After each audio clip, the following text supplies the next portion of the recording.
নমস্কার বন্ধুরা, ঐশীস কিচেনে সবাইকে জানাই স্বাগত।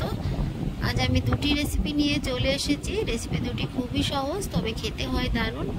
দেখুন, এখানে আমি বানিয়েছি কুচে মাছ দিয়ে আলুর কালিয়া। এটা বাড়িতে বানালে মাংসের থেকেও খেতে দারুণ লাগবে। আর বানিয়েছি ভোলা মাছের ঝাল। প্রথমেই দেখুন, গ্যাসে কড়া বসিয়ে দিয়েছি। দিয়ে কড়াটার মধ্যে দিয়ে দেব সর্ষের তেল। এই তেলটাকে খুব ভালো করে গরম করে নেব। তেলটা গরম হয়ে গেছে, এর মধ্যে আগে থেকে লবণ হলুদ মাখিয়ে রাখা কুচে মাছ দিয়ে দেব। কুচে মাছগুলোকে আমি ছোট ছোট করে কেটে নিয়েছি। আপনারা আপনাদের পছন্দ মতো কেটে নেবেন।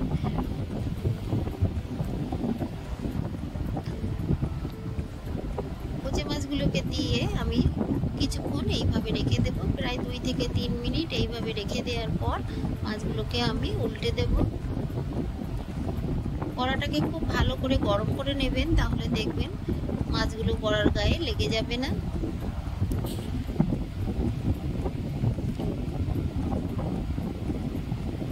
দেখুন, মাছগুলো ভাজা হয়ে গেছে। এই মাছগুলোকে আমি তুলে নেব। বাড়িতে একবার হলেও আমার মতো করে কুচে মাছ রান্না করে খেয়ে দেখবেন, মাংসের থেকেও ভালো লাগে খেতে। মাছগুলো ভাজা হয়ে গেলে 1/2 টিস্পুন দিয়ে দিলাম গোটা জিরে ফোড়ন। ফোড়নটা একটু ভাজা হলে এর মধ্যে আমি দিয়ে দেব তেজপাতা। কয়েক সেকেন্ড নেড়ে ফোড়নটাকে ভেজে নেব। তারপর দিয়ে দেব কুচানো পেঁয়াজ।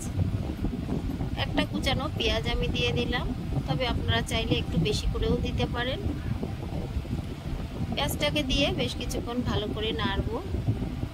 পেঁয়াজটা একটু ভাজা হলে তারপর এই সময় এর মধ্যে দিয়ে দেব কুচানো টমেটো। একটা বড় টমেটোর অর্ধেকটা আমি দিয়ে দিলাম। ছোট টমেটো হলে আপনারা গোটাই দেবেন। ভালো করে নেড়ে টমেটোটা ভাজা ভাজা হলে এই সময় আমি এর মধ্যে দিয়ে দিলাম আদা রসুন গোলমরিচ বাটা। আদা রসুনের কাঁচা গন্ধ যাওয়া পর্যন্ত আমি ভালো করে নেড়ে নেব। দেখুন, মশলা দিয়ে তেল বেরোচ্ছে। আদা রসুনটাকে খুব ভালো করে আমি নেড়ে নিয়েছি।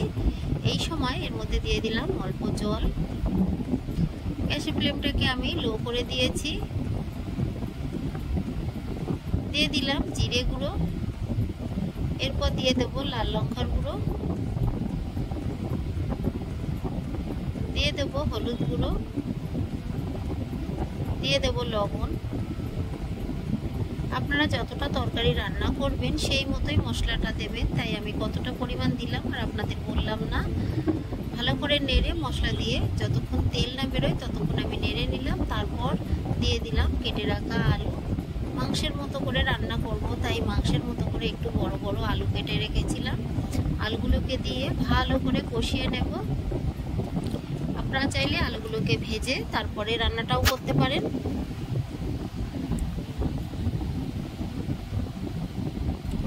বেশ কিছুক্ষণ ভালো করে কষিয়ে নিয়ে অল্প একটু জল দিয়ে আমি আরও একটু কষিয়ে নেব।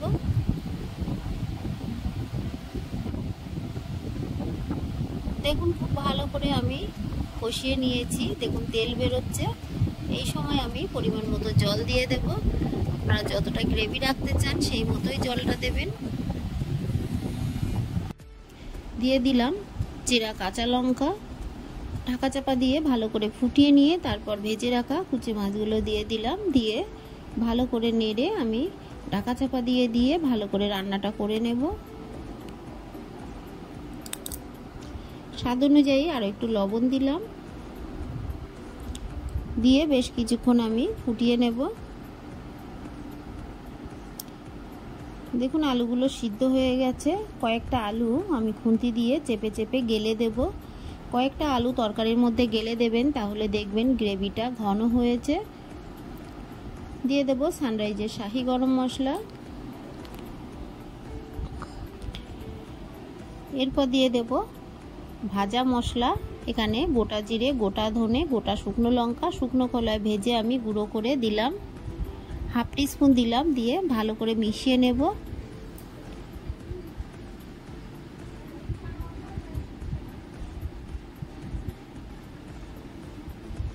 গ্যাসের ফ্লেমটাকে আমি অফ করে দিলাম। এরপর আমি আবারও একটা কড়া বসাবো।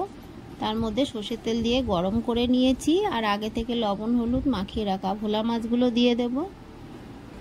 ভোলা মাছের ঝাল এইভাবে বাড়িতে বানাবেন, দেখবেন কতটা ভালো হয়।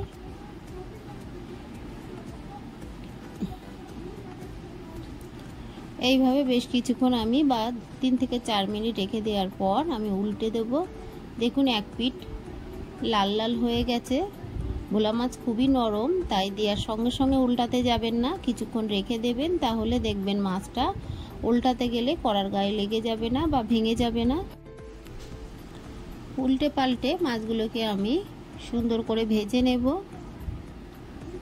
দেখুন মাছগুলোকে আমি ভেজে নিয়েছি, তুলে নেব।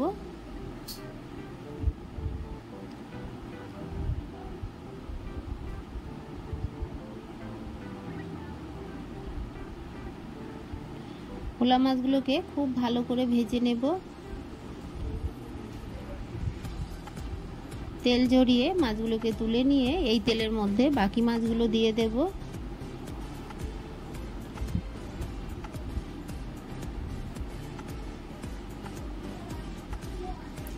এই মাছগুলোকেও দিয়ে একইভাবে উল্টে পাল্টে সুন্দর করে ভেজে নেব।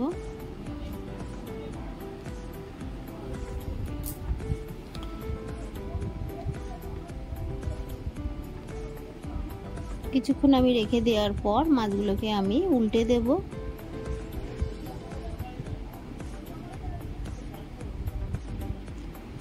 দেখুন এই মাছগুলোকেও আমি উল্টে পাল্টে ভালো করে ভেজে নিয়েছি। মাছগুলোকে তুলে নেব। এই তেলের মধ্যে আরো কিছুটা ভোলা মাছ আছে, সেগুলোকে ভেজে নেব।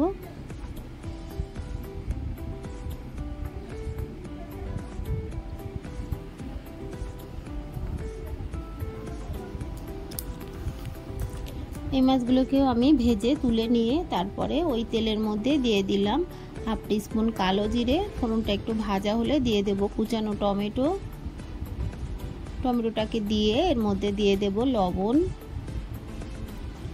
লবণ দিলে দেখবেন টমেটোটা খুব তাড়াতাড়ি নরম হয়ে যায় আর ভাজাটাও তাড়াতাড়ি হয়। ভালো করে নেড়ে টমেটোটাকে ভেজে নেওয়ার পর দেখুন এখানে দিয়ে দেব সর্ষে বাটা। আমি 2 রকমের সর্ষে দিয়েছি, কালো সর্ষে আর দিয়েছি হলুদ সর্ষে। জল দিয়ে ভালো করে সর্ষেটাকে আমি ছেঁকে দিলাম। আরও একটু জল আমি দিয়ে তারপর দিয়ে দিলাম চেরা কাঁচা লঙ্কা। ভালো করে নেড়ে আমি ফুটতে দেব।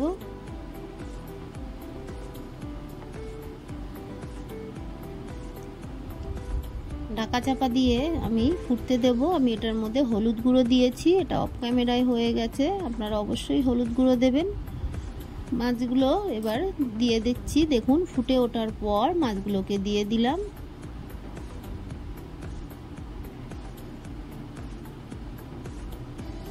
মাছগুলোকে দিয়ে ঢাকা চাপা দিয়ে আমি বেশ কিছুক্ষণ ফুটিয়ে নেব। মাছটা ভালো করে ফুট খেলে গ্রেভিটা টেস্ট হয়, তাই একটু ভালো করে ফুটিয়ে নেব। ফুটিয়ে নেওয়ার পর দিয়ে দিলাম কুচানো ধনেপাতা। অবশ্যই রান্নার মধ্যে একটু ধনেপাতা দেবেন, ধনেপাতা দিলে গ্রেভিটা দারুণ লাগে খেতে। আপনারা চাইলে এর মধ্যে একটু পোস্ত বেটে দেবেন। সর্ষে পোস্ত একসঙ্গে বেটে একই প্রসেসে রান্নাটা করবেন, দেখবেন ভালো লাগবে। ঢাকাটা তুলে আমি আবারও একটু নেড়ে দিচ্ছি।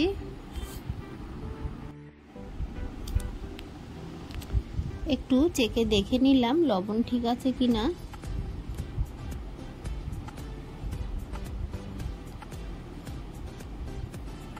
গ্রেভিটা নামিয়ে রাখার পর কিন্তু এতটা থাকবে না, গ্রেভিটা কমে যাবে, তাই একটু গ্রেভি দেখে নামিয়ে দেবেন। সবশেষে 1/2 টিস্পুন সরষের তেল দিয়ে গ্যাসের ফ্লেমটাকে আমি অফ করে দিলাম। আমার এই সহজ দুটি রেসিপি আপনাদের ভালো লাগলে প্লিজ আমার চ্যানেলটিকে সাবস্ক্রাইব করে পাশে থাকা বেল আইকনটি ক্লিক করে দেবেন, তাহলে আমি যখন কোনো নতুন ভিডিও ছাড়বো আপনাদের কাছে পৌঁছে যাবে। রেসিপি দুটি ভালো লাগলে একটা লাইক করতে ভুলবেন না। রেসিপি দুটি আপনাদের কেমন লাগলো আমাকে কমেন্ট করে জানাবেন। ভালো থাকবেন, সুস্থ থাকবেন। আবার দেখা হবে পরে ভিডিওয়। পুরো ভিডিওটা দেখার জন্য অসংখ্য ধন্যবাদ।